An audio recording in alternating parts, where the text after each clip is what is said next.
আইয়াশাক্কা আলাইহিস সাওম, সিয়াম রাখলে যদি রোগীর কষ্ট মারাত্মকভাবে বেড়ে যায়, ওয়া ইয়াতাসাব্বাবু ফি যারারিন, এবং ক্ষতির আশঙ্কার কারণ হয়, এই সিয়াম রাখাটা তার ক্ষতির আশঙ্কার কি হবে? কারণ হবে। মূল কারণ কি?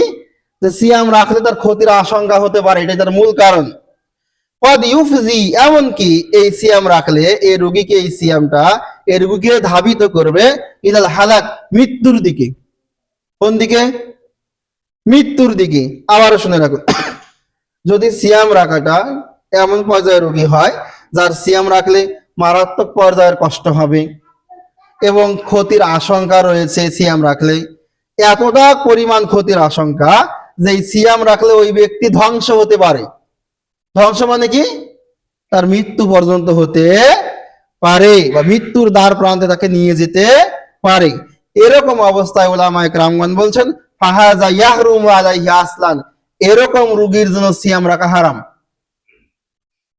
এরকম রোগীর জন্য সিয়াম রাখা কি? হারাম। কোন রোগী? আবারও বলছি, যদি রোগীর অবস্থা এমন হয় সিয়াম রাখলে তার ক্ষতিটা সামান্য নয়, মিডিয়াম নয়, মারাত্মক পর্যায়ের, কষ্টকর পর্যায়ের হবে, ক্ষতিকর পর্যায়ের হবে, এত এত মারাত্মক পর্যায়ের ক্ষতিকর যে ক্ষতিটা তাকে আস্তে আস্তে মৃত্যুর দিকে ধাবিত করবে, তাহলে ওই রকম রোগীর জন্য সিয়াম রাখা কি নয়? জায়েজ নয়, সিয়াম রাখা হলো হারাম।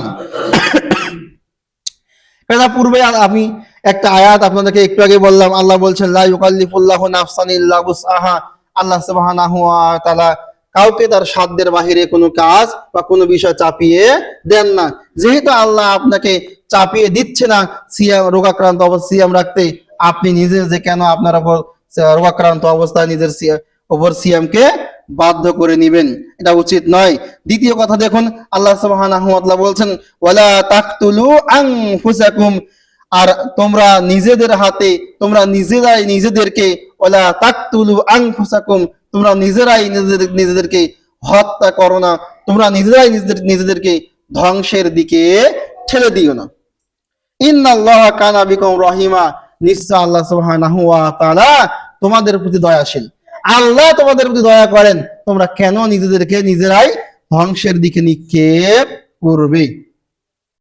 আরো এক আয়াতে আল্লাহ বলছেন, দেখুন স্পষ্ট করে, ওয়ালা তুলকু বিআইদিকুম, আর তোমরা নিজেদের হাতে তোমরাই তোমাদেরকে ঠেলে দিও না, নিক্ষেপ করো না, ইলা তাহলুকাত, ধ্বংসের দিকে। আল্লাহ এই আয়াতগুলোতে উল্লেখ করেছেন যে এমন কোন কাজ করা যাবে না, এমন কোন পদক্ষেপ নেওয়া যাবে না যেটা নিজেদের ধ্বংসের কারণ হয়। ঠিক এই আয়াতগুলো এখানেও প্রযোজ্য হলো যে যদি আপনার সিয়াম রাখলে মৃত্যুর আশঙ্কা হয়, মারাত্মক ক্ষতির আশঙ্কা হয়, তাহলে সেক্ষেত্রে সিয়াম, ওই রকম রোগীর জন্য সিয়াম রাখা কি হারাম।